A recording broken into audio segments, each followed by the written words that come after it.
네, 여러분 안녕하세요. 2023 경기 입문 콘서트 일제잔재 청산의 사회를 맡은 전통 소리꾼 윤석영입니다. 반갑습니다. 네, 사단법인 아리수가 경기문화재단의 후원으로 주최, 주관하는 2023 경기 입문 콘서트 일제잔재 청산은 2023 일제잔재 청산 및 항일 추진 공모 사업 콘텐츠 개발 분야에 선정된 사업입니다. 이 행사의 주최 주관 단체인 사단법인 아리수는 사회적 기업이자 전문예술 법인으로서 다양한 문화예술 프로그램을 통해 공익활동을 해왔습니다. 오늘 행사를 수원화성박물관에서 경기도민 여러분들과 함께할 수 있게 되어서 무척 영광입니다. 자, 그럼 이제 본격적으로 오늘의 프로그램 속으로 들어가 볼 텐데요. 강연에 앞서서 공연 무대를 준비를 하고 있습니다. 지금 여러분들께서 무대에 올라와 주시면 될 것 같은데요. 무대에 준비할 팀은 바로 TNK 월드라는 팀입니다. 뭔가 아주 생소한 악기가 보이실 텐데요. TNK 월드는요, 아시아 전통 악기를 연주하는 단체입니다. TNK가 무슨 뜻인지 궁금하실 텐데요. 이건 이따가 연주자분께서 직접 설명해 주신다고 합니다. 이 악기에서 어떤 소리가 나올지 정말 기대가 되는데요. 두 연주자의 성함은 타미르 그리고 바오칸 씨입니다. 한 분은 한국 분이시고요. 한 분은 베트남에서 오신 분입니다. 타미르 씨는 몽골의 전통 악기 마두금이라는 악기의 연주자입니다. 몽골 문화훈장 우수예술인재상을 몽골 정부로부터 받았습니다. 타미르 씨는 한국 분인데요. 몽골 예술 발전에 기여한 점을 인정받아서 아주 뜻깊은 훈장을 받았다고 합니다. 정말 대단하죠. 바오칸 씨는 그리고 베트남 출신 연주자입니다. 한국으로 유학 와서 한국예술종합학교에서 타악 전공 전문사를 취득하였습니다. 제가 프로필을 보다가 눈에 띈 것이 있는데요. 바오칸 씨가 베트남 계량 악기 특허를 다수 보유하고 있다는 점입니다. 아주 재능이 많으신 분 같으세요. 자, 그럼 이제 준비가 다 되신 것 같으니까요. 우리 TNK 월드께 큰 박수로 한번 맞이해 주시면 감사하겠습니다.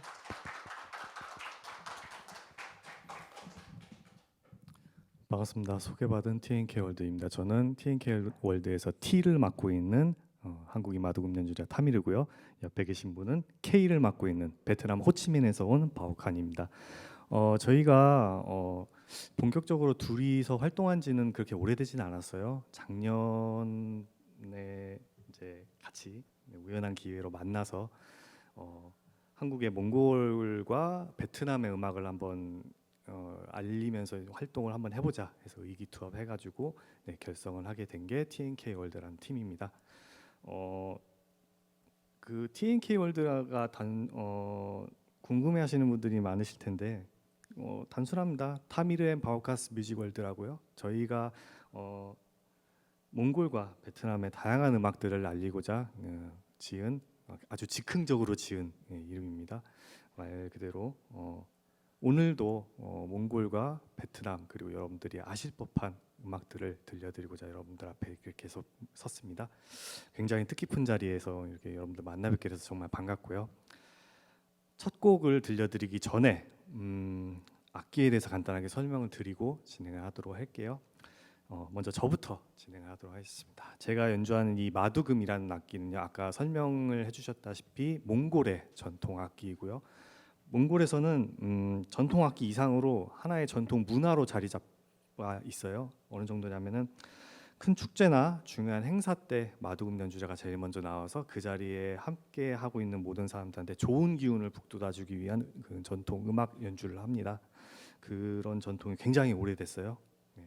오늘 공연에 관람하시는 모든 분들 평화와 행운 그리고 번영이 있기를 진심으로 바라겠습니다.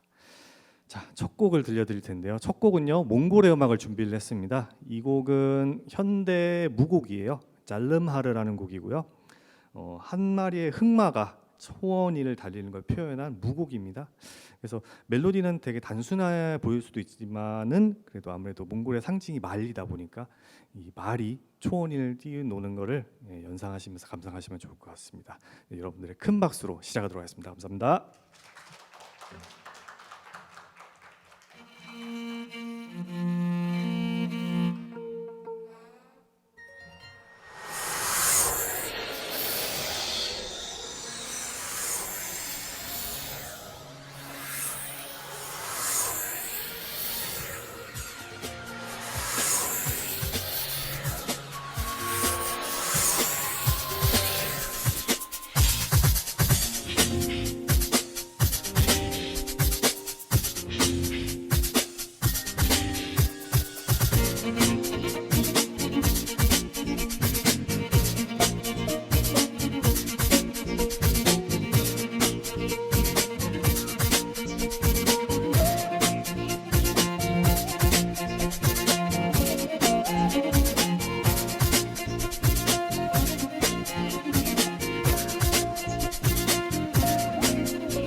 감사합니다. 감사합니다. 잘름하르라는 몽골의 현대 무곡 들려드렸습니다. 소리가 굉장히 특이하죠. 우리 일반적으로 듣는 국악기라든가 서양 악기와는 좀 굉장히 또 차원이 다른 몽골과 베트남의 전통 악기입니다. 자, 이번에는 아까는 마두금을 소개를 해드렸잖아요. 이번에는 제 옆에 있는 이 악기에 대해서 소개를 드릴게요. 이 악기는 단보라는 악기고요. 베트남의 전통 악기입니다. 이 한눈에 봐도 보이시겠지만 이 단보는 현이 하나밖에 없어요. 네. 그렇기 때문에 일반적으로 그냥 튕기면은 소리가 하나밖에 나오지 않습니다. 소리 한 번만 튕겨 주시겠어요? 네, 이렇게 단이라 한 음밖에 나오지 않기 때문에 이 악기를 연주하기 위해서는 이제 하모닉 음을 이제 테크닉을 이제 적용을 해서 소리를 내거든요. 도레미파솔라도 내시겠어요? 네, 이런 식으로 음계를 하모닉 테크닉으로 음계를 내면서 연주를 합니다. 이 단보 같은 경우에는 원래 전통 단보는 소리가 굉장히 작거든요. 근데 요즘에는 이제 이 안에다가 이제 앰프를 장착을 해서 소리를 증폭시켜 가지고 협주곡도 많이 하고, 네, 독주국, 개인 독주국도 많이 하고 있으면서 이렇게 발전을 하고 있습니다.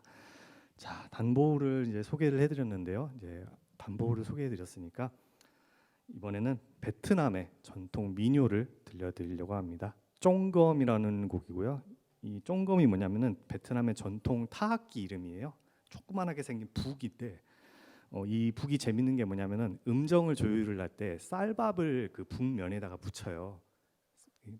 우리 먹는 밥을 이제 붙이거든요, 북면에다가. 그러면서 음정을 조절을 하는데 이 민요가 이 북을 쫑검을 치면서 이제 남녀간에 그러니까 자기의 어떤 애정 표현 같은 거를 하면서 남자와 여자가 주고받는 그런 가사가 있거든요. 그리고 이 쫑검이라는 노래가 특이한 게 뭐냐면은 즉흥성이 있습니다. 네, 매번 이제 가사를 이제 주고받을 때 다른 방식으로 이제 뭐 연주를 한다든지 노래를 한다든지 그런 식으로 진행이 되거든요. 네, 준비됐나요? 네, 베트남의 전통 민요 쫑검 바로 들려드리도록 하겠습니다.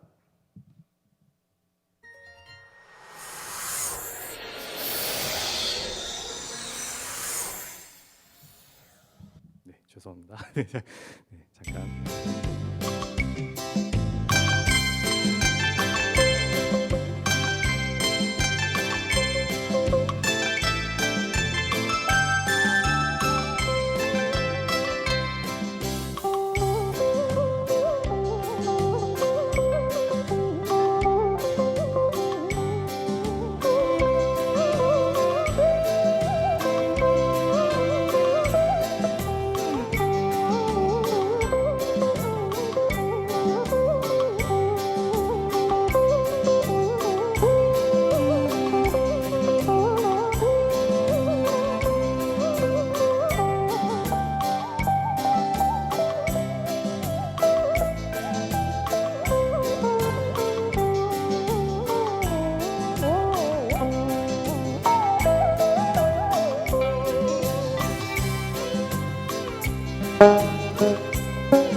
감사합니다. 쫑검이라는 베트남의 전통 민요 들려드렸습니다.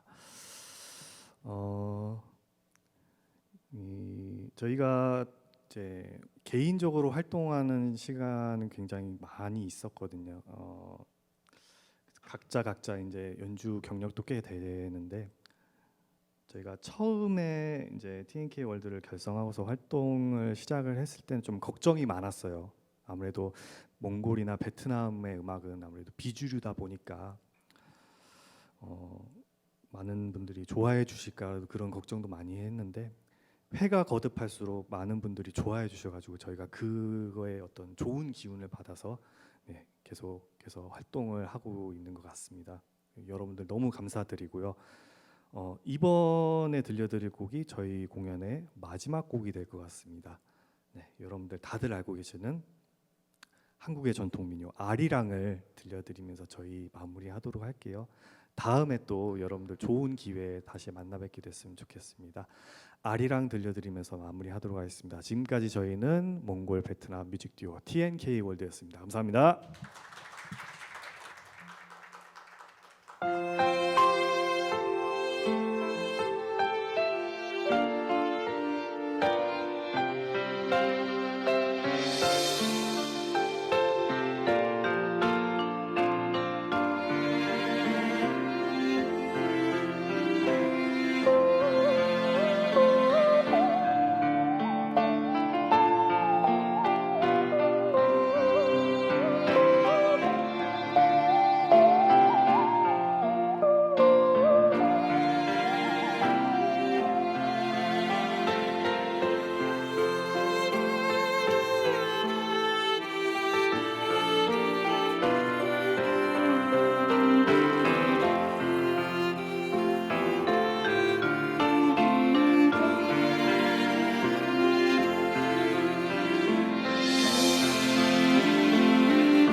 네, 다시 한번 TNK 월드 여러분께 큰 박수 부탁드릴게요. 네, 몽골과 그리고 베트남 악기로 아리랑을 들을 수 있었던 아주 귀한 무대였던 것 같습니다. 올해 2023년 8월 15일은 1945년 이후 광복 78주년이 되는 해입니다. 관련하여 저희 아리수는 역사, 음악, 미술 분야 총 3회에 걸쳐서 일제잔재 청산을 주제로 인문학 콘서트 시리즈를 진행하고 있습니다. 오늘이 그 세 번째 시리즈 중에 마지막인데요. 미술 분야의 일제잔재를 최열 미술평론가를 모시고 알아보도록 하겠습니다. 최열 선생님은 창작 표현 방식뿐만 아니라 사회활동, 적극적 친일 행위로 나누어 친일 인사를 검증하는 작업을 해왔습니다. 그 연구의 결과를 다양한 자료를 바탕으로 여러분과 함께 나눌 예정입니다. 최열 미술평론가 미술사학자는 전라도 무주 출신으로 한때 미술운동가로서 왕성하게 활동하였습니다. 이후 학자로서 미술사학 연구와 미술평론에 매진하고 있습니다. 가나 아트 편집장, 한국 근대 미술사학회 회장을 역임하였고 현재 근현대 미술연구소 운영위원장을 맡고 있습니다. 상훈으로 간행물 문화대상, 월간미술대상 등을 수상하였습니다. 저서로는 한국 근대미술의 역사, 옛 그림으로 본 제주, 이중섭 평전 등 수많은 미술사학 평론집이 있고요. 최근에는 추사 김정희 평전을 발표하였습니다. 자, 그럼 이제 오래 기다리셨는데요. 오늘의 강연자 최열 평론가님을 큰 박수로 맞이해 주시길 바랍니다.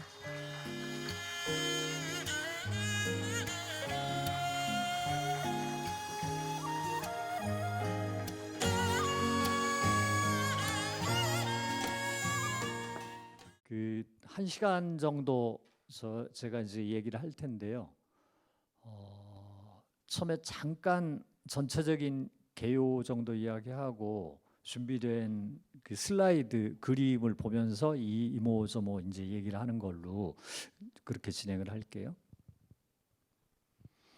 그 친일이라고 하면 이제 항상 이렇게 좀 복잡하고 간단하게 이해하기가 어렵잖아요. 그러니까 제 나름대로는 친일이라고 하는 게 을사늑약 1905년 그 전후 시기부터 이제 시작이 됐죠. 그리고 1945년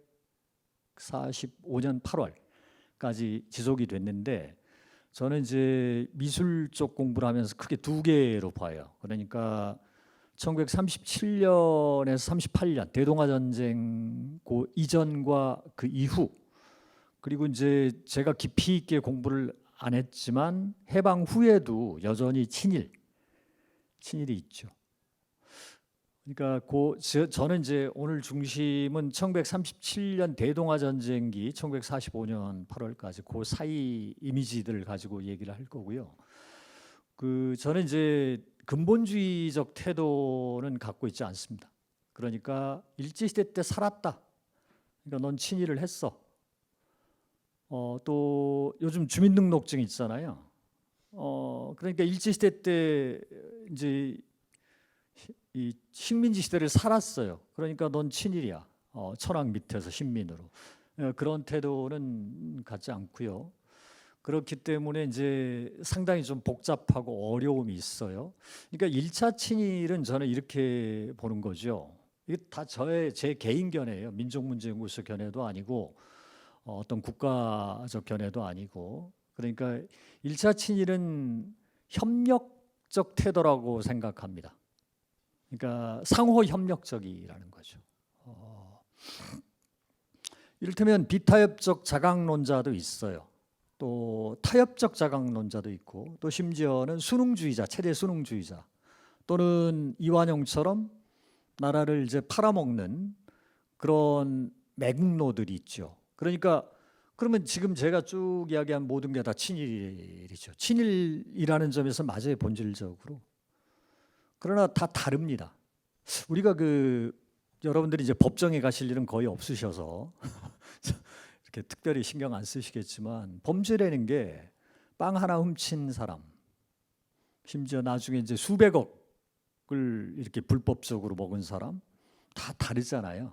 법정에서 사람을 죽인 사람 또는 팬 사람, 이런 식으로 다 다르듯이 저는 모두 다 친일을 했지만 앞에서 말한 그 범주 안에서, 그러나 그 부분에서 그것이 지니고 있는 수동성 또는 능동성 또는 일회성, 반복성, 이런 식의 이제 구분들이 필요하다, 이런 생각을 하는 거죠. 그래서 대체로 그 1차 초기의 친일이라고 하는 행위는 매국노부터 시작해서 비타협적 이 자강론자, 그다음에 이제 국내에서도 마찬가지지만 국외에서까지 이 폭력적 투쟁, 지금 육군사관학교에서 철거 대상이 되고 있는 김좌진 장군, 또 이회영 암살단을 조직해서 그 활동했던 이런 행동주의자들, 또 독립군, 그런가 하면 국내에서 이제 그 사회운동을 하면서 타협적이지만 자강론을 이제 선택했던 이런 분들 다양해, 굉장히 복잡해요. 미술도 그렇습니다. 그러니까 서화협회 한 가지만 얘기하고 2차로 넘어갈게요. 서화협회 회장을 하셨던 이제 안중식 선생이라든지 이런 분들이 조선 총독 그 서화협회 회관 낙성식 또는 서화협회 전람회 이러면은 총독이나 정무총감을 초대해요. 그래서 같이 아주 그 행복한 뭐 이런, 그러면 우리가 생각할 때 저럼 지독한 친일이네. 그렇죠. 맞죠. 그러니까 본질적으로 친일이고, 그러나 이제 저는 그 행위마저도 이 여러 가지 다양한 이 그 복잡성의 다양한 계단적 층위 이런 식의 이제 분류를 해서 그 보는 그런 관점을 갖고 있어요. 그래서 저는 초기에 이를테면 뭐 창씨개명을 해가지고 초기부터 그냥 아예 뭐 일제가 창씨개명을 하라고 하지도 않았는데 스스로 창씨개명을 해가지고 적극적으로 총독, 통감부 뭐 이런 데 달라붙어 가지고 뭐 여러 가지 이권을 취하고 이런 일들이 비일비재하거든요. 그리고 이제 초기에는 그렇습니다. 그래서 그 부분은 그 복잡성이 그 공부를 하는 저에게, 제가 뭐 판사나 법률 공부를 한 사람도 아닌데 굉장히 이제 고통스러웠죠. 그래서 제가 그 아까도 잠깐 소개했습니다만 한국 근대 미술의 역사는 이제 그 사실의 연대기거든요. 방대합니다. 요즘 같으면 이제 대규모 프로젝트로 해서 수십억 받아가지고 다 여러 명이 해야 될 일을 그 시절은 그게 아니니까 그냥 제가 혼자 했어요.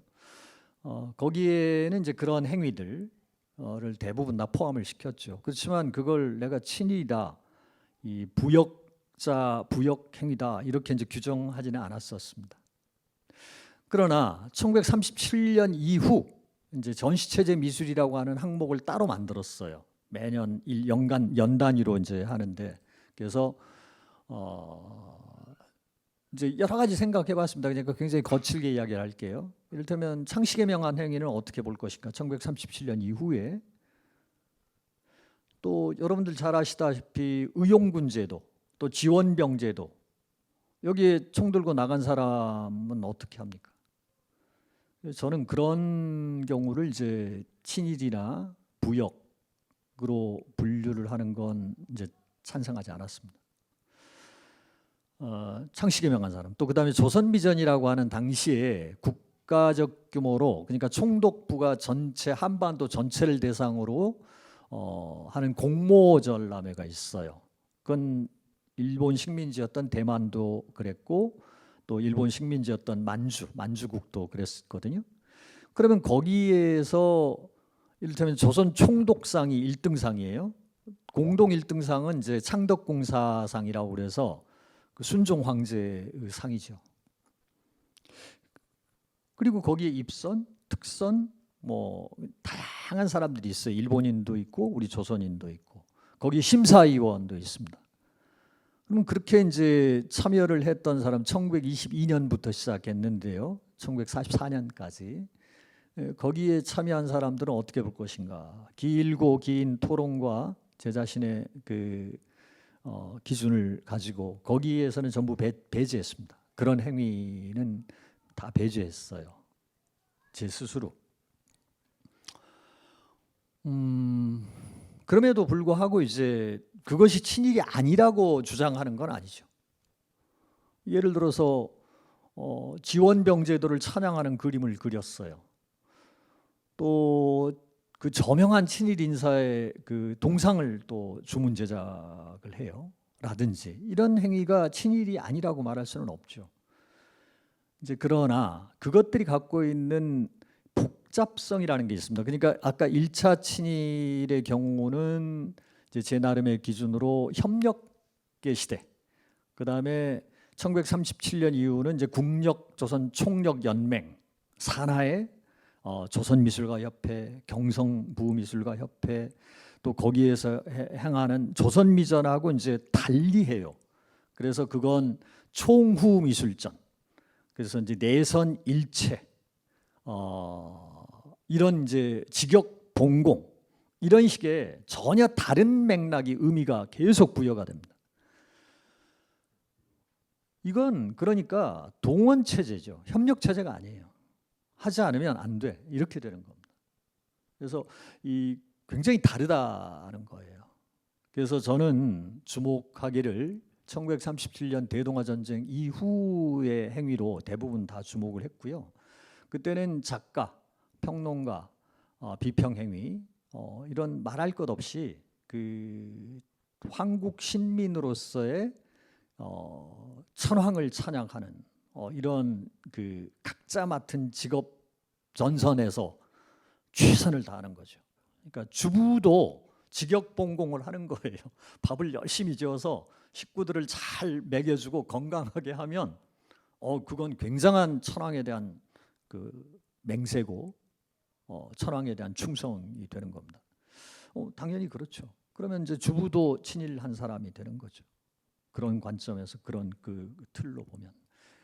그러니까 이제 이런 그 친일이라고 하는 것이 단순히 한 가지가 아니라 또 근본주의적 태도를 가지고 보면 당시에 우리 3천만 정도 됐겠잖아요. 조선팔도. 그러면 3천만 명 중에 국내 지하 비밀 무장투쟁을 하거나 또는 해외로 망명해서 독립투쟁을 하지 않는 한 전부 다 친일한 사람이 되는 겁니다. 저는 그런 관점은 배격합니다.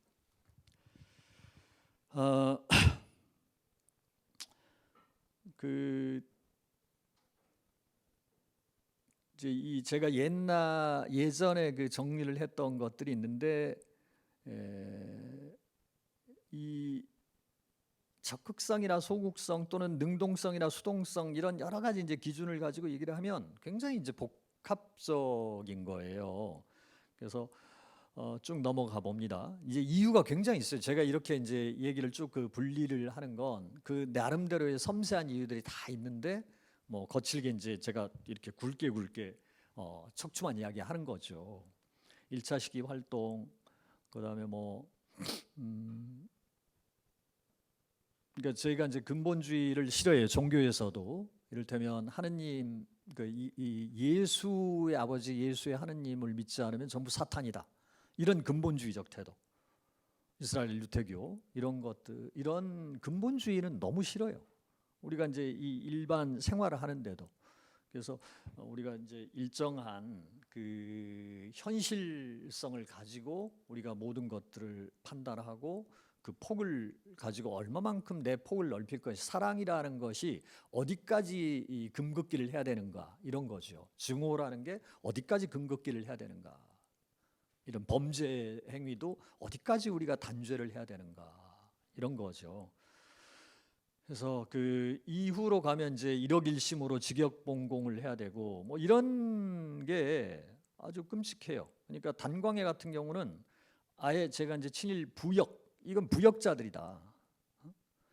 이를테면 이제 이건 제국과 식민의 관계, 이민족을 통치하고 억압하는 거잖아요. 그럼 자민족 내에서 이를테면 독재 정권, 군사 독재 정권, 독재 정권에 독재와 협력해서 살아가는 수도 없이 많은 우리 3천만이 있었단 말입니다. 그런데 거기서 어디까지 저항을 해야 자유로운 시민인가, 신민이 아니라 시민, 그런 이야기죠. 그러니까 독재 부역은 또 어디까지인가, 마찬가지입니다.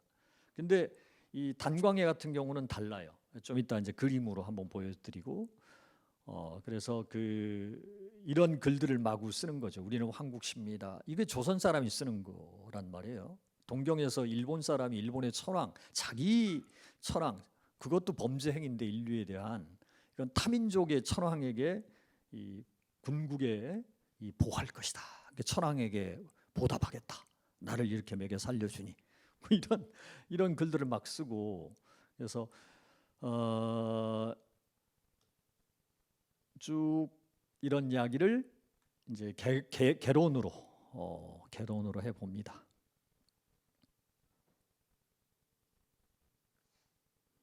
뭐 그리고 이게 보니까 참 일본 선생님인데 저보다 앞서서 여기 이제 하셨네요. 오사카 유지 선생. 또 여기 안익태에 대한 우리 지금 국가라고 하는 애국가 거기에 대해서 우리 또 김정희 선생께서 또 얘기를 하셨고 거기에 이어서 제가 이제 그 친일 미술을 하게 돼서 참 영광입니다. 그분들 앞에 강의하셨던 분들에 이어서 강의를 하게 돼서 영광이에요. 자 이제 그러면 이제 좀 지루한 이야기는 접고 여기 제가 많이 있는데 한 가지 제 나름의 아까 앞에서 이야기했던 고민 그걸 한번 잠깐 이야기를 해볼까요? 길게 이야기하지 않고요. 이를테면 이제 저는 그 여러 가지 기준을 갖고 있었다고 그랬잖아요. 뭐 이것의 합리성을 여러분하고 토론하고자 하는 것은 아니고 이를테면 총미술전에 입선을 한 사람은 중복 2번, 3번 입선을 해야 뭔가 얘기거리가 좀 대상이 되지 않을까 이런 생각을 했습니다. 근데 이제 설령 2번, 3번을 했어도 작품이 총무미술전 아무리 총무미술전이라도 작품이 그냥 빨래하는 여성 그러면 아까 직역봉공의 근본주의적 자세로 말하면 그 친일이죠. 빨래를 열심히 하는 것도 천황에 대한 이제 충성이니까. 근데 그런 건 아니라는 겁니다. 그래서 작품의 주제나 소재를 봐야 된다는 거고 다만 총무미술전의 초대 작가나 위원 작가로 적극적으로 능동적으로 마음을 다해서 참가하는 이런 경우는 한 해만 1회만 참가를 해도 이 사람은 친일로 충분히 그 이름표를 붙여줘도 되겠다. 마찬가지입니다. 결전미술전 그 억센 결전미술전도 작품의 주제나 소재가 해맑은 태양이 떠오르는 건 물론 은유했다는 건 우리가 해석할 수 있어요. 미술사학자로서 동쪽에 해가 떠오르는 게 이제 일본 일장기 우길 승천 이거하고 다 연결돼요. 하지만 그 작가의 그 내면에 깊이 있는 데까지 우리가 알 수가 없어요. 그래서 그런 소나무를 그렸다거나 이런 정도로 하면 그걸 어떻게 단숨에 그냥 이렇게 좋은 글씨를 붙일 수 있을까요? 그 의문이 있죠. 아무리 살인을 했어도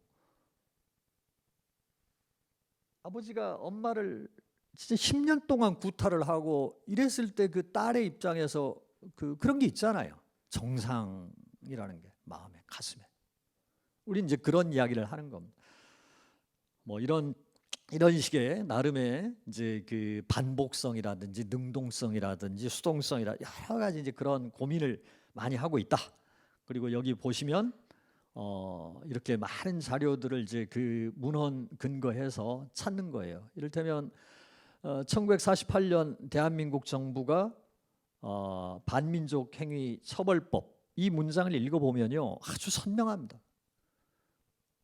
근데 이승만 대통령이 총칼을 찬 헌병인지 무장 그 경찰을 투입을 해갖고 반민족 그 사무실을 급습을 해가지고 전부 해체를 시켜버리고 무화시켜버려요. 그러니까 46년의 민주주의 민족전선이 이렇게 그 10가지 항목으로 친일 행위자에 대해서 이렇게 기준을 세워놓은 게 있어요. 라든지 그러니까 굉장히 엄격합니다. 그러니까 드골 정부는요 굉장히 그러니까 느슨한 기준을 갖고 있었어요. 그래서 4만 명인가를 제 기억이 지금 불분명한데 4만 명인가를 사형을 시킵니다. 우리는 38년을 지배를 받았고요. 프랑스는 독일의 나치의 4년의 지배를 받았어요. 나치에 협력한 사람을 지금 맞는지 모르겠습니다. 그건 숫자는 나중에 그래도 굉장히 많았어요. 사형을 처하고 수십만 명을 전부 감옥에 보냈습니다. 독일은 지금도 나치에 협력한 자들을 타민족도 아니죠. 자민족입니다. 지금도 추적을 해서 잡히면 감옥에 보냅니다. 나이가 100살이 넘어도. 그 정도 이제 개요를 이야기를 하고 그래서 굉장히 이제 엄격하고 좀 엄숙해졌네요 분위기가.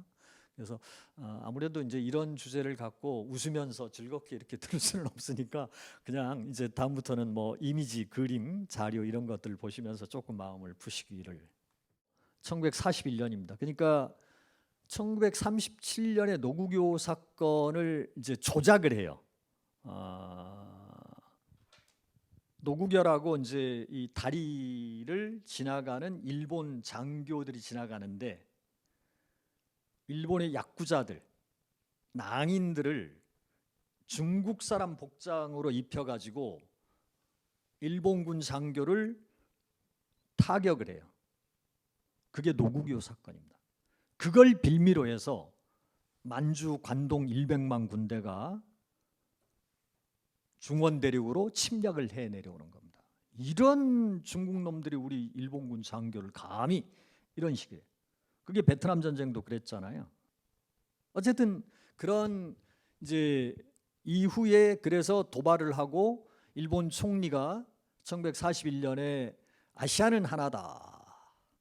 그리고 1942년에는 대동아 공영권으로 평화와 번영을 누리자 하고 이제 이 성명서를 발표를 하죠. 그게 1941년입니다. 그리고 이제 조선 그 국력 조선 총력 연맹해서 모든 그래서 이제 미술계는 조선 미술가 협회를 조직을 해서 일본인 제조선 일본인 미술가들과 한국의 미술가들을 이제 하나의 단체로 몰아넣어서 그 전까지는 다 분리돼 있었거든요. 한국인, 조선인. 그게 이제 우리를 존중해서가 아니라 한국인 같은 미개인들하고 이렇게 그 하늘이 선택한 대화민족, 일본 민족하고는 하나일 수 없다. 평등할 수 없다. 차등을 두는 거죠.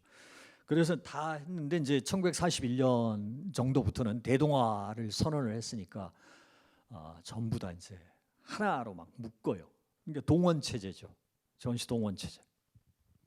그러니까 이런 식으로 이제 읽어보면 기가 막힙니다. 여기에 이제 조선인 명단들이 쭉 나오죠. 조선 미술가들이. 그래서 또 이제 이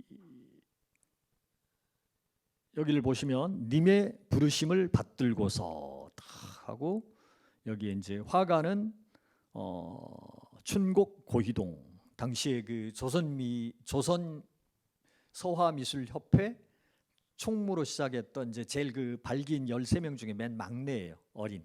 그게 이제 1941년이 됐으니까 크게 성장을 했죠. 자기 바로 위에 3살 위에 이도영 선생은 1933년에 돌아가시고 이제 그 뒤로부터 우리 조선인 화단의 이제 그 중심 인물로 떠올랐던 고희동. 그다음에 여기 팔봉 김기진 유명한 소설가였죠. 이런 분들이 이제 합작으로 이 님의 부르심을 하나의 주제 아래 여기 시를 이렇게 쫙 쓰고 이 님이 뭐냐면 천황입니다. 천황의 부르심을 받들고 그래서 또 이렇게 백두산 호랑이가 님의 부르심을 받들고 그러니까 조선이 천황의 부름을 받들어서 이제 표호를 하면서 대동아 공영권을 이제 이룩해 나가는데 하나의 마음을 다해. 이런 이제 이게 이제 매일신보에 매일 이렇게 연재를 쭉 해 나가요. 여기 보세요. 또 구본웅. 그래서 그 여기 보면 재밌는 게요. 이 구본웅은 이제 우리 그 식민지 시대 때 그 천재 화가 3대 천재 화가 중에 한 명이라고 그렇게 이제 불렸던. 그러니까 시인 이상하고 그렇게 짝패였고 너무 친했어요.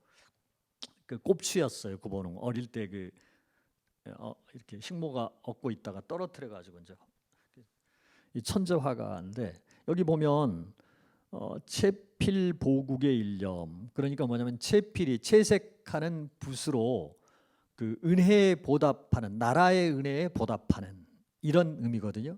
그러니까 미술이 어떤 의미로 규정되는지 금방 탁 알아보시겠죠. 밑에 이제 내용은 뭐 이런 말할 수 없고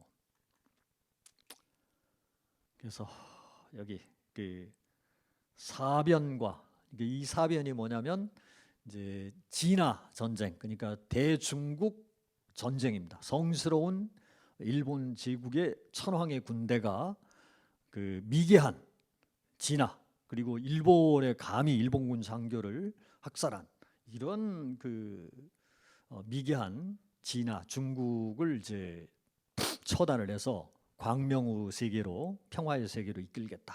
전쟁의 명분이라는 게 다 그렇잖아요. 거기에 온 몸과 마음을 다해서 우리 미술가들이 나서야 한다. 이런 이야기예요.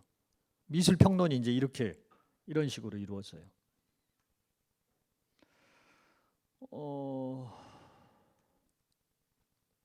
이 김경승이라고 하는 분은 그 개성 출신의 형제 미술인이에요.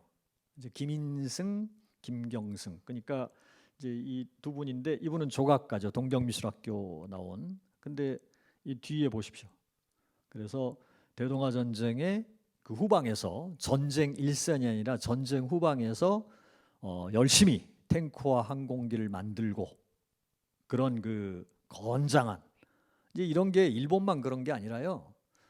나치 미술을 보면 아주 뭐 나치가 주최하는 전람회에 그 히틀러상 최고상이죠. 이런 건 다 이런 사람들 힘에 넘치는 남성상, 힘에 넘치는 그 여성 어머니 이런 데다 상을 주거든요.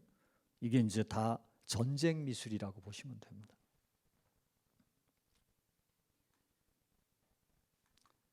이 김경승은 그래서 해방이 되고 평생 애국 선열 동상을 이순신 장군을 비롯해서 부지기수로 했고 홍익대학교 교수로 평생을 영예를 누리다가 돌아가셨어요. 참 그 물구나무 선 나라입니다.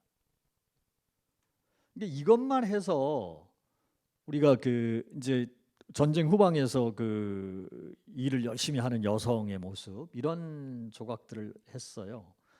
이것만 했기 때문에 우리가 김경승을 이제 친일 행위, 미술 행위를 했다라고 하는 건 아니에요. 이제 나머지 기록들이 많습니다. 그러니까 제가 여기 다 보여주지 않지만 이런 텍스트들에서 굉장히 다양한 발언들을 해요.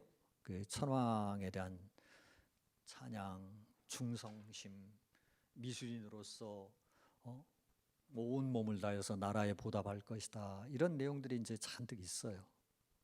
그러니까 아까도 말씀드렸지만 한 가지로 규정할 수 없다는 겁니다. 어떤 것든 여러 가지가 이제 계속 복합적으로 이루어졌을 때 이제 운보 김기창 돌아가셨죠.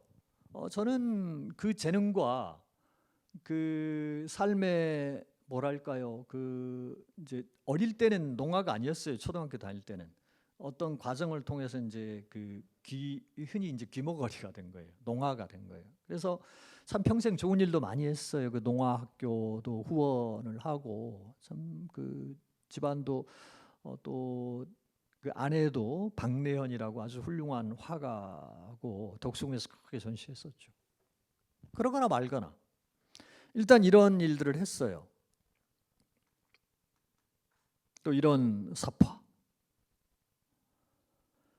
이제 이걸 그 명지대학교 이제 퇴임하셨지만 명지대학교 이제 미술사학자 이태호 교수가 이걸 이제 미술 잡지에다가 발표를 해서 김기창의 운보 바보산수를 그리는 운보 김기창의 삶과 예술은 아깝지만 이분은 이런 친일적 그림을 그렸다 했더니 무슨 소리냐. 그때는 살아계셨거든요. 지금은 돌아가셨지만 그래서 그렇지 않다. 내가 귀머거리인데 농아인데 이렇게 길거리를 나갔더니 그 의용군으로 끌려가는 지원병으로 끌려가는 조선 청년들이 안타깝고 안쓰러워서 내가 이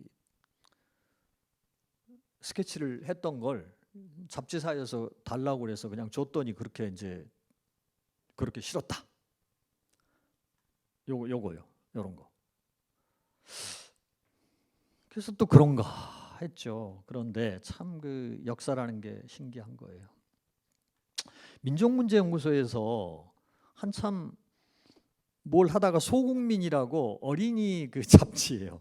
어린이 잡지를 뒤적거리다 보니까 이게 이제 1944년에 결전미술전에 이 조선군 보도부장 군인이죠. 일본군 아주 그 이제 사령부 밑에 정도 되는 육군 한 소장, 중장 이런 정도 되는 사람의 상을 받은 거예요.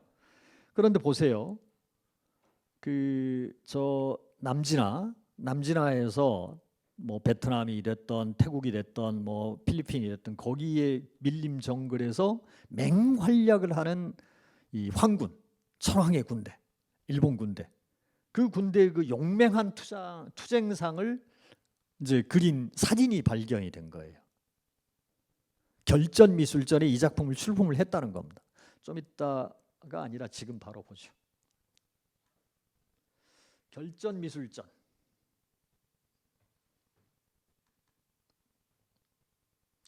이야기가 참 많습니다만은 그래도 시간이 그렇게 많지가 않아서 보이시죠?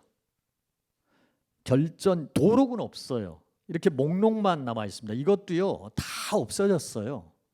없어졌다가 나중에야 그 우연히 발견이 됐어요. 그래서 이게 이제 민족문제연구소로도 넘어갔고, 그래갖고 여기에 보면 이제 조병덕, 뭐 특선, 근데 여기 이제 구호반 이런 그 작품 제목하고 여기 출품 작가 이름이 이렇게 쭉 있는 거예요. 창시개명을 해서 참 찾기가 어려워요. 다 이름을 이렇게. 뭐 이제 이야기가 지루하니까 그냥 넘어가겠습니다. 어쨌든 여기에 운보 김기창의 제목만 있었는데 제목만 보고는 또 아까 제가 얘기했잖아요. 소재, 주제. 이걸 정확하게 일치시키기가 어렵잖아요. 근데 이게 나와버린 거예요. 도판이. 이것만 나왔으면 당신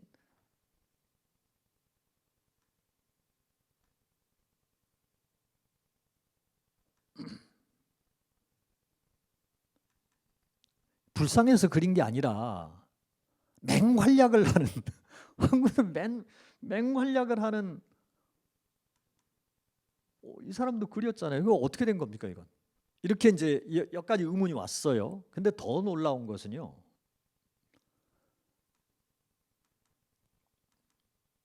이겁니다. 이제 1973년에 우리가 베트남, 아까 우리 베트남 악기 연주하는 그 참 재미있고 특이하더라고요. 줄이 하나 가지고 그렇게 또 아까 그 음악하는 음악가분도 모자 쓰고 베트남 전통 복장 입고 그렇게 귀엽게 막 웃으면서 그렇게 하는 걸 아까 앉아서 보고 되게 좋았거든요. 베트남 전쟁에 참전한 한국 군인의 베트콩을 무찌르는 공산당을 무찌르는 한국 군인, 한국군의 용맹함을 이제 그린 걸로 이 그림은 국방부가 소장하고 있어요. 보십시오.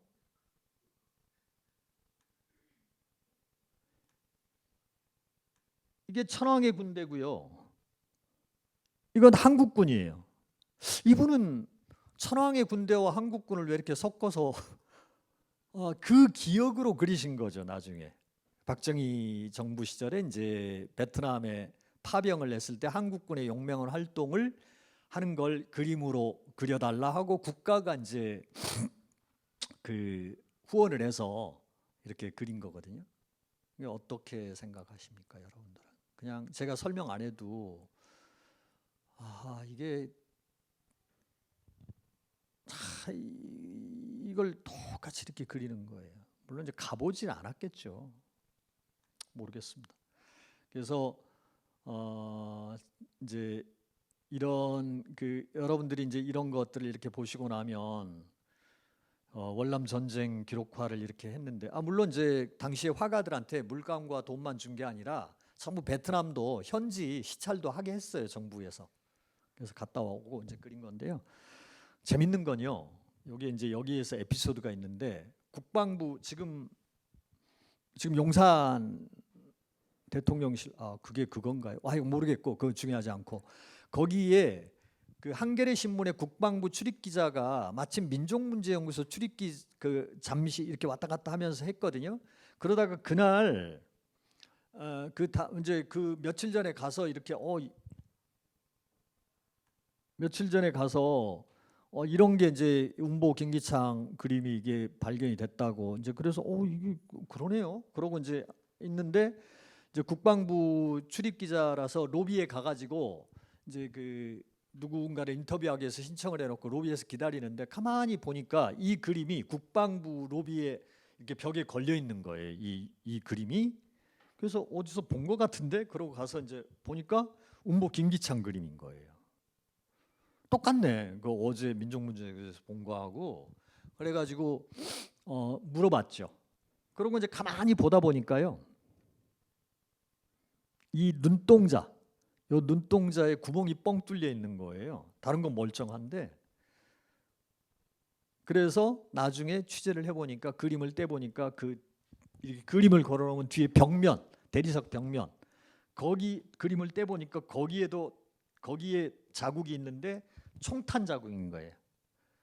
이거 어떻게 된 겁니까? 하니까 추론컨대 전두환 장군이 그 국방부를 공격했잖아요, 새벽에.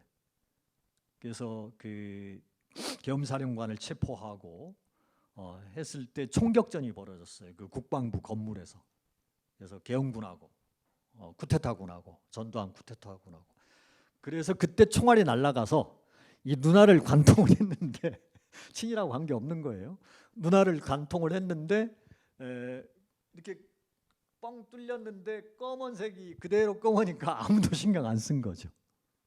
이 그림은 그런 역사를 갖고 있습니다. 그래서 당시에 그 한겨레 신문에서 이제 기사화되기도 하고 그랬어요. 그러니까 저는 이런 걸 보면서 운보 김기창은 자신이 그런 의식을 갖고 능동적으로 한 게 아니다. 그냥 불쌍해서 이렇게 지원병으로 나가는 우리 조선 청년을 그렸는데 기자가 갖고 가서 기자가 거기다 그런 식으로 편집을 해갖고 썼다. 이렇게 이제 변명을 했죠. 그러나 이제 이런 것들이 이렇게 드러나면서 구차스러운 게 돼버렸죠. 역사는 그러니까 감출 수가 없는. 또 다음에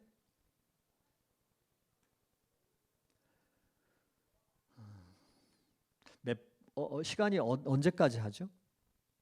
지금이 3시 정각인데 언제까지 해야죠? 예? 10분? 20분, 3시 20분. 옷을 벗겠습니다.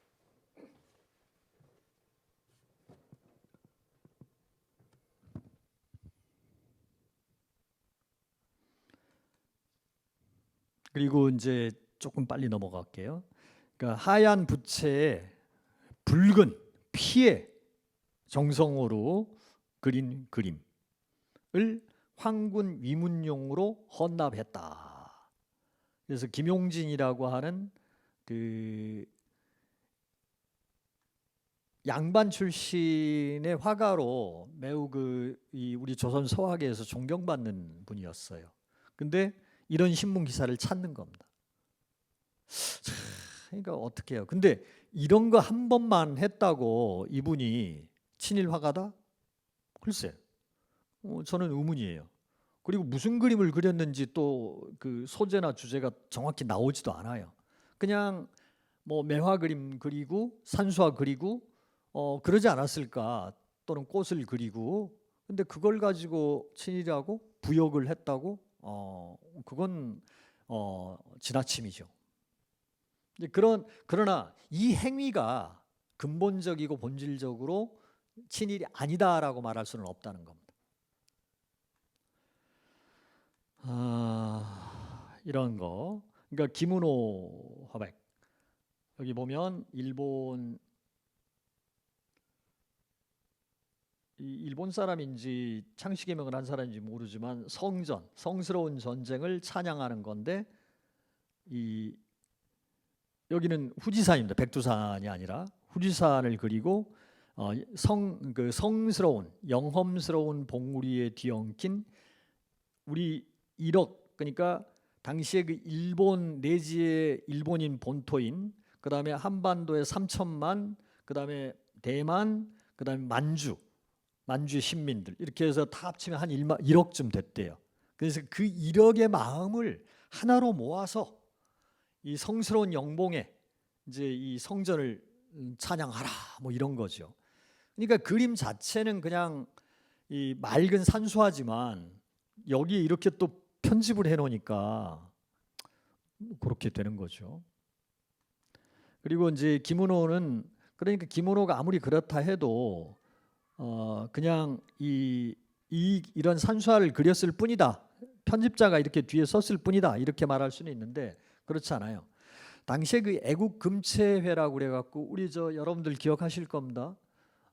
김영삼 대통령 말기에 IMF가 터졌어요. 그래서 정권이 바뀌고 김대중 대통령이 집권을 해서 IMF를 극복하자고 그래갖고 전 국민에게 금은 보화를 국가에 헌납하게 그런 운동을 했죠. 그 돈이 우리를 극복을 시켰는지 그건 모르겠습니다. 재벌한테 1%만 걷어도 다 해결되는 건데 어쨌든 그러나 이제 전 국민을 단합시키는 그런 데는 효과가 끝내주죠. 캠페인. 애국금체회라는 여성 단체가 이 금비녀를 이렇게 모아서 국가에 헌납하는 운동을 하는 단체예요. 애국금체회가. 금체라는 게 금비녀거든요. 금비녀로 애국하는 부녀들의 모임. 그래서 이걸 이제 미나미 총독에게 그 금비녀를 모아가지고 그걸 이제 총독에게 이렇게 헌납하는 거예요. 천황에게 헌납하는 거죠. 그러니까 김은호라는 이 화가가 미인도의 최고 화가였거든요. 그분이 그 장면을 그려가지고 이 그림을 또 총독부에다가 헌납을 해요. 그림 자체, 이 그림도. 그래서 이런 조선의 부녀자들이 이런 또 우리 천황을 위해서 대동아를 위해서 그래서 이 그림을 또 총독 그 로비에 붙여놓고. 그러니까 이런 게 이제 저는 이런 것들이 친일의 그 기원이고 시작이다 이런 생각을 해요. 그러니까 이게 제가 아까 말씀드린 대로 1차 친일하고는 차원이 달라요. 서서히 느끼시죠?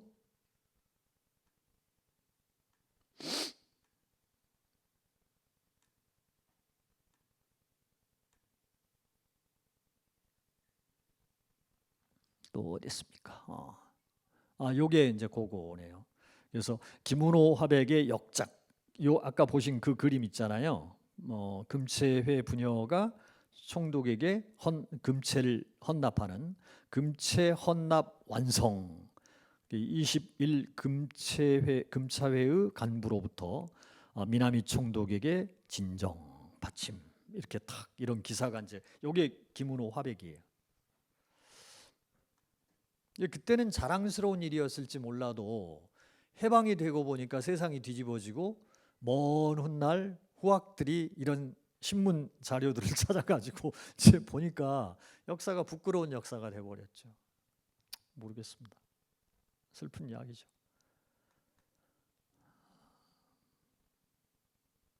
안 되겠습니다. 그냥 갈게요. 그래서 그 육군 미술전을 하는데 반도에서 새 화백이 출품을 했다 이렇게 됐는데 요 앞에도 그림이 있지만 요 그림이 이제 남자 여자 아까는 귀족 부인들이 금비녀를 했고 그다음에 3천만 전 신민들이 유기는 그 총탄을 만드는데 가장 최고로 좋은 거예요. 유기가 노쇠가. 그래서 그 유기를 전 국민이 싹 걷어가지고 이제 육군에 헌납을 해요. 그러니까 김인승이라는 화가가 아까 김경승 조각가 기억나시죠? 그 형인가 그래요, 동생인가. 그래서 거기는 또 김인승은 이화여대 해방 후에 이화여대 교수로 평생을 행복하게 사시다가 다 돌아가셨어요. 그러니까 이 형제가 개성 형제가 열심히 이렇게 친일을 하고 또 해방이 되니까 또 열심히 대한민국의 사랑을 받아서 교단에서 후학들을 양성하고 그렇게 갔죠. 이게 이제 그 신문 당시의 보도예요. 그 김인승은 또 운보 김기창처럼 이렇게 간호병의 라든지 또 이렇게 그 진중의 A병 단장, 그러니까 이제 사단장쯤 되죠. 소좌, 소장, 별 2개짜리 이렇게 해서 이제 먼 자신이 정복할 대동아를 위해서 이렇게 그 근엄한 모습을 성전미술전에 출품을 한 거예요. 또 이제 이거 똑같은 거예요. 그냥 넘어갈게요. 그리고 이제 노수현이라고 하는 그 화가가 있는데요. 이 별거 아닌데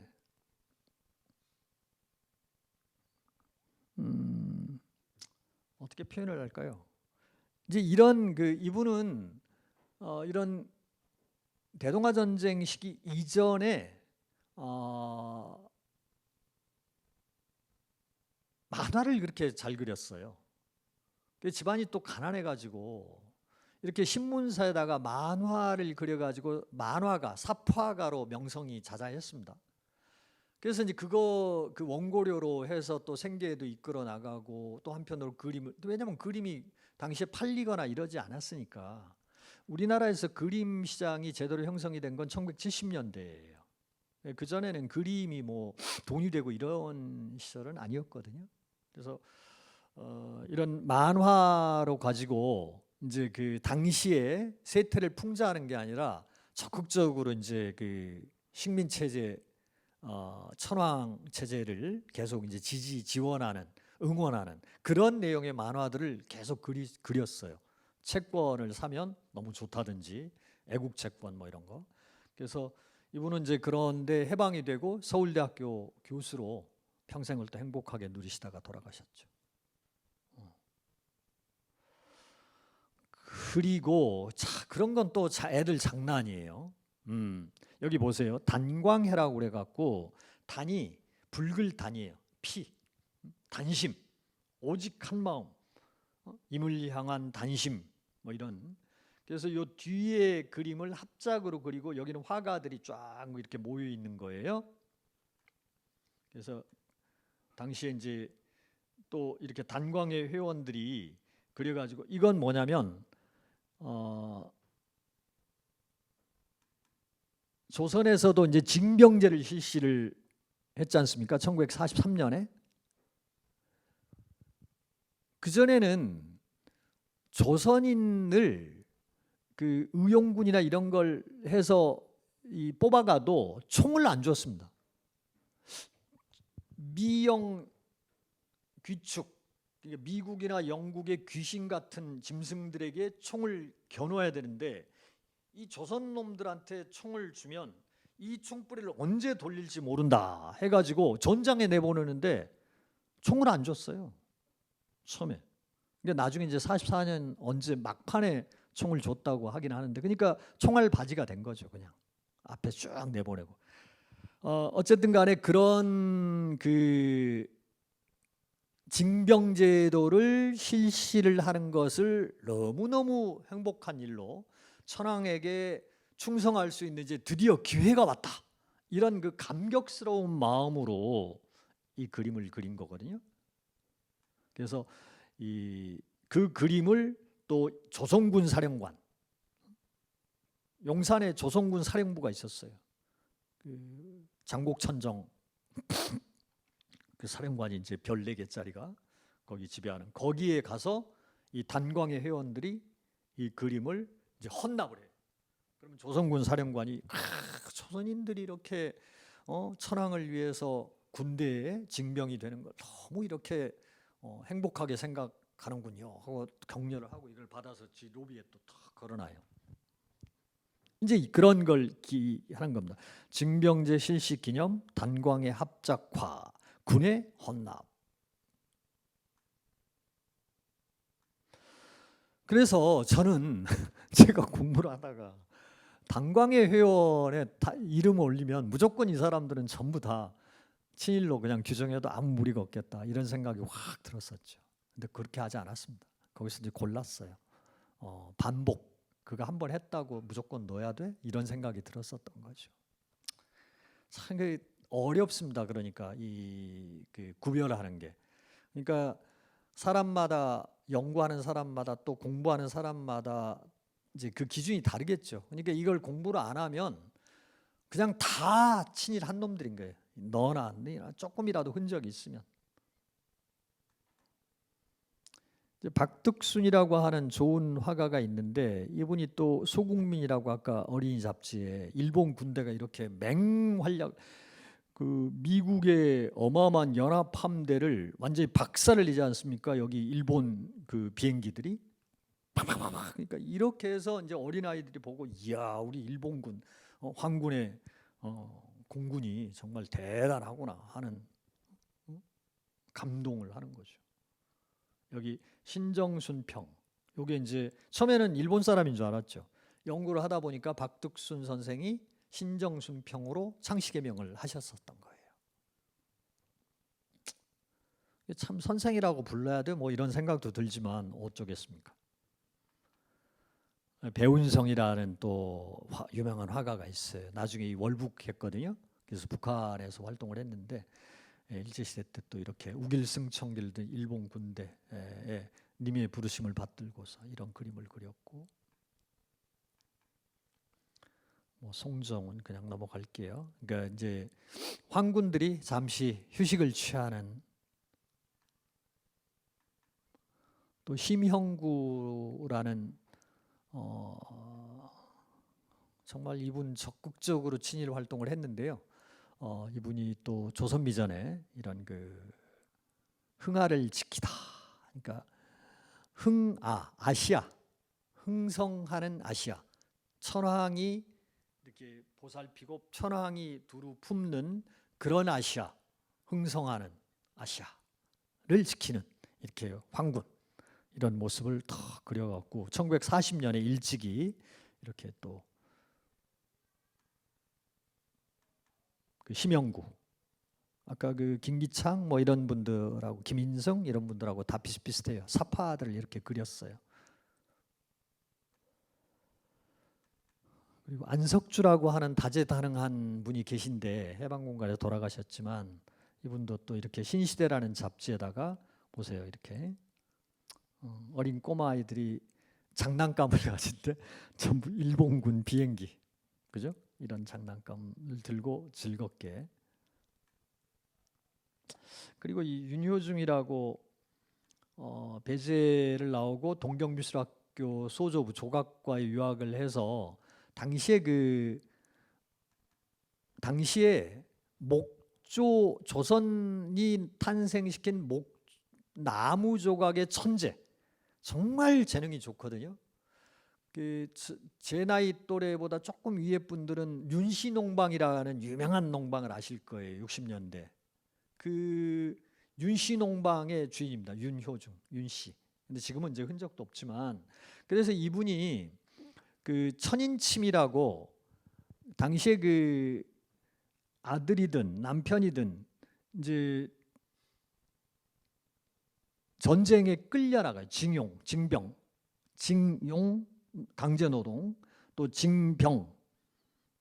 그래서 병사로 끌려나가거나 학도병, 학생 군인으로 끌려나가거나 또는 위안부로 여성들이 끌려나가거나 이제 이런 사람들을 위해서 전쟁 후방에서 남은 이 주부들은 부녀들은 그 한 땀 한 땀에서 1000번의 바느질을 해가지고 어떤 문이나 사람 이름이나 이런 걸 새기거든요. 이걸 천인침이라고 그래요. 1000번의 이제 그 인내 인자 1000번을 견디는 그 바느질 이런 뜻이요. 그래서 그걸 이제 해가지고 이렇게 그 품에다가 넣어주는 거죠. 참 그런 근데 이제 이분이 또 이런 조각을 하거든요. 한 5분 남았는데 이제 하여간 시간을 적절히 조절하면서 해보겠습니다. 이건 뭐냐면 아베 소좌 그러니까 가미가제 아시죠? 진주만 습격할 때 일본 항공모함에서 한 번 출격하면 돌아오지 않는 비행기 나무로 비행기를 만들어요. 한 번 그 편도 이를테면 100km를 간다. 그 100km만 비행할 수 있는 기름을 넣어줍니다. 레이더에 안 걸려요. 저공 비행을 해요. 그래갖고 진주만에 일요일 날 가가지고 진주만 미군 사령 그 함대를 완전히 거들을 내잖아요. 그게 진주만 습격 유명한. 그 가미가제에 출격을 하는 그 젊은 이 군인들을 항공사들을 일본은 영웅 대접을 했어요. 근데 당시에 마침 조선 총독의 아들이 그 거기에 참전을 해요. 그래서 가미가제로 출격을 해서 죽습니다. 그래서 그 유해를 어디서 찾아요? 하지만 어쨌든 그 유해라고 하고 그 아들이 아베 소이의 소자의 아들이 이걸 들고 이렇게 행진을 해서 이제 그게 큰 행사가 되는 거예요. 그래서 이 윤효중이라는 이 조각가가 이 아베 소유의 이러한 조각을 해서 이 조각을 요게 이제 그 흉상이에요. 아베 소유의 흉상을 하고 아까 그 조각도 하고 해서 그걸 이게 윤효중이거든요. 윤효중이라는 조각가예요. 천재 조각가. 그 조각가가 이 흉상을 총독의 부인에게 헌납을 해요. 당신의 아들이 여기 있어, 살아 있어, 영원히 죽었지만 죽은 게 아닙니다.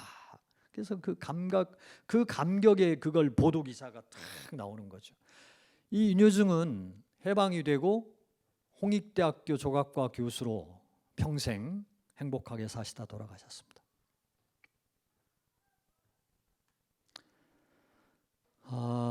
이제 이야기를 거의 끝날 때가 됐습니다.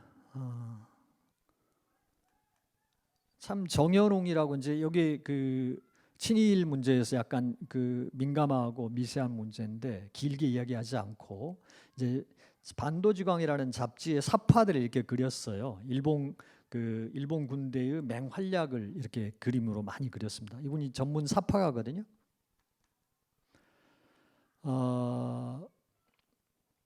그래서 마지막으로 약간의 민감한 이야기를 한 가지만 하고 이제 끝낼 텐데 그 친일과 항일 그 사이 이 두 개를 함께 같이 하는 사람이 있어요. 이를테면 김진우 같은 대나무 그림의 명가인데 이분이 그 나중에 해방이 되고 그 여운형 비서 평생 비서가 있는데 그분이 쓴 여운형 일대기를 이렇게 보면요 김진우가 계속 나와요. 이런 식으로 그 전시체제 말기의 저항운동이라고 하는 건 참 어디서 찾기 어렵습니다. 제가 이제 마지막으로 20분이 딱 됐는데 딱 1분만 더 할게요. 1분.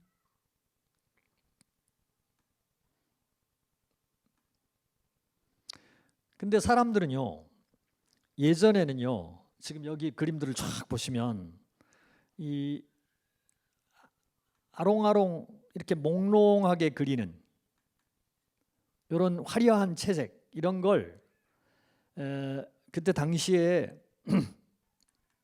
일본화의 특징을 그대로 우키요에 또는 1920, 30년대 일본에서 유행했던 그 몽롱파라고 하는 몽롱체라고 하는 학술적으로 여러 가지 논란이 있습니다만은 그래서 이게 요즘 말로 하면 좀 뭐라고 하나요? 뽀사시라고 해야 되나요? 포샵. 이게 약간 간유리로 이렇게 씌운 것 같이 그러니까 사람이 굉장히 감각적으로 야시해지는 거예요. 너무 이뻐져요. 그러니까.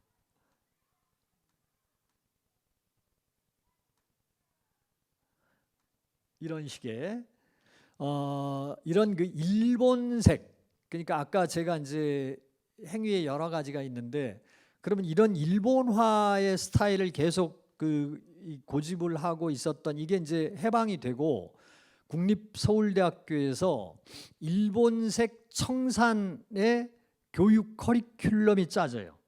그래서 서울대학교 국립서울대학교 동양학과는 이런 일본식 채색화를 금지합니다.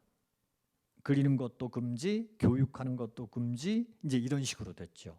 그래서 그러나 저는 이런 기술 기법 이걸 일본식으로 한다고 해서 일본인 스승을 모시고 그 일본 스승에게 배운 그 기법을 그대로 구사한다고 해서 이것도 친일로 규정하는 건 합당하지 않다. 자연스러운 것이다. 그런데 이제 스스로 청산해 나가요. 자꾸 이제 배척해 나갑니다. 그래서 나중에 이제 일본색을 다 벗어나요. 이제 그런 그림들을 1960년대쯤 되면 대부분 또 그렇게 이제 조선 채색, 전통 채색식으로 해 나갑니다. 여러분들이 근현대 미술사 속의 일제잔재 지금은 없어요. 그냥 존재로 이렇게 역사로 기억으로 살아남아 있는 거죠. 그리고 이제 요즘 그 있다면 동상 친일 행위를 했던 사람들이 우리 민족 지사 지금 어디입니까?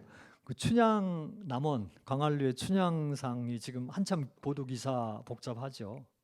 저도 그건 좀 복잡하다고 생각합니다. 너무 못 그렸더라고. 지금 새로 해놓은 게 친일 작가가 그린 걸 철거하고 새로 했는데 그게 너무 아줌마를 무시해서는 안 되지만 춘향은 아줌마가 아니었는데 왜 춘향이 아니라 처녀 어린 여성이 아니라 나이 든 여성으로 이렇게 그렸지? 이런 생각이 들어요. 복잡합니다. 아무튼간에 좀 이따 뭐 혹시 질문이 있으면 또 하는 걸로 하고 진지하고 무거웠지만 주제가 그렇지만 여러분들이 흥미롭게 이렇게 받아들이셨기를 기대합니다. 감사합니다.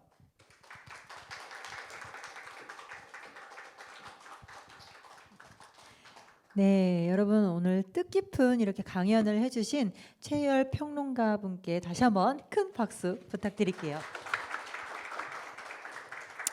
네, 국악을 하는 저로서는 참 이런 미술 분야가 참 낯선 분야이긴 한데요.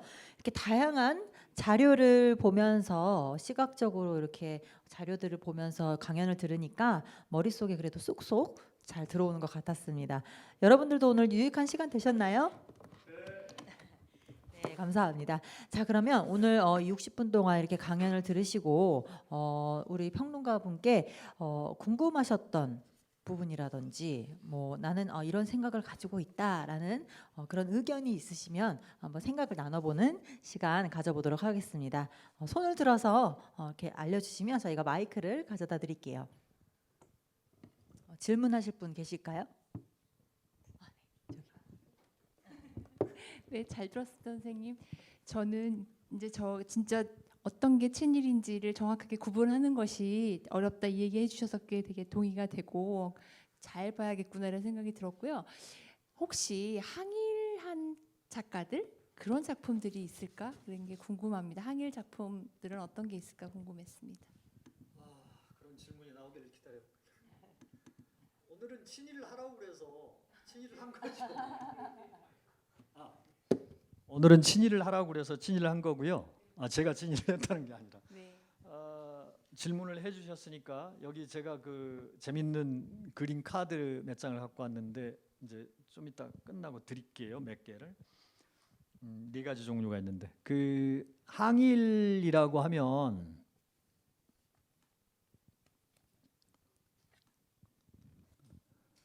예를 들어서 안중근 의사의 경천 하늘을 우러러 이런 뜻이잖아요. 안중근 의사의 그 단지동맹 하느라고 이제 이쪽 무명지가 짧은 그게 보이시죠? 이를테면 이런 거. 또 세심대 마음을 깨끗이 세탁하고 단지동맹을 맺는 안중근 뿐만 아니라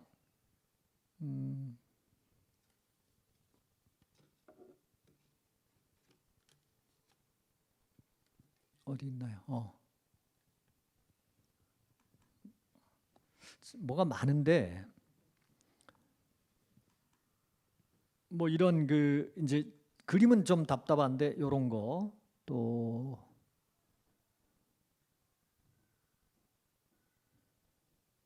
갑자기 이제 이렇게 하니까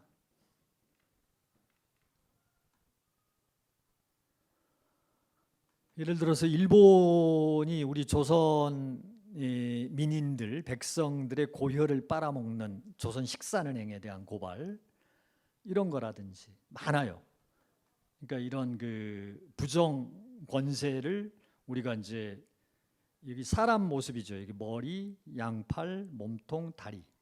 그래서 혁신 이런 이런 그림들 또 그 몸은 개천에 있어도 하는 그 기생들이 우리도 교육을 받아야 되겠다. 이게 신분의 귀천이라든지 유곽 여성들, 그러니까 유곽 여성들의 노력, 또 이런 그 지주들이 고혈을 짜는 또 이 부녀자들이죠. 이제 여기 우리 조선의 여성들이 잊지 않고 이런 걸 이제 만들어서 시집가는 딸에게도 주고 그 여기저기 이제 나눠주는 잊지 말자. 우리 무궁화 동상 우리 조선 이런 거 보면 더 서로 마음을 하나로 모으는 이런 행위라든지 이런 또 조선의 조선의 전통을 잊지 않는 조선의 역사를 이렇게 그림으로 그린다거나 또 이런 지사들의 모습, 또 이렇게 노동자들의 모습, 또 지금은 없어졌지만 법주사 미륵대불, 그러니까 미륵대불은 혁명을 인꺽정이라든지 이렇게 이 혁명가들이 되게 믿었던 그 믿음에 의탁했던 불상이거든요. 부처님 미륵이. 그래서 이런 거라든지 뭐 이런 거. 그렇죠? 노농, 그다음에 여성들의 이것뿐만 아니라 굉장히 많아요. 그런데 이제 오늘 주제가 아니니까 이렇게 짧게만 한번 살짝 단편만 보여드릴게요. 하나 더 할까요? 네, 어떻게 질문 한 번 더 카드가 네 받겠습니다. 장이 더 기다리고 있습니다. 예. 혹시 또 계실까요? 질문 아니고 소감만 말씀하시죠. 예. 뭐 생각이나 뭐 의견도 좋고요. 아니면 예, 저기 계시네요. 우리가 그 TV 화면을 통해서 동남아 국가들의 유럽 지배하에 도시의 모습이 그대로 보존돼서 하나의 명물로 남는 그런 광경을 볼 때 굉장히 부러움을 느끼는 경우가 있습니다.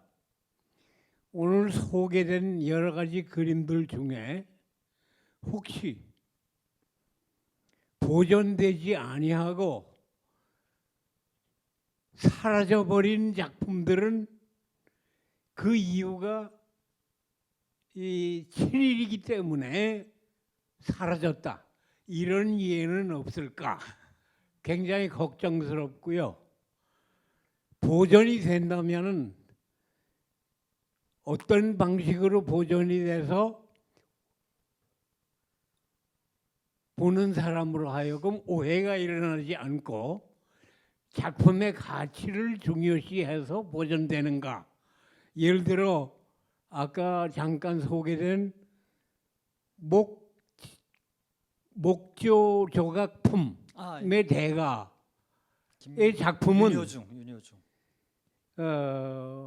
친일을 강조하는 그런 모습도 있었지만은 아주 평범한 모습의 그 작품도 있었다.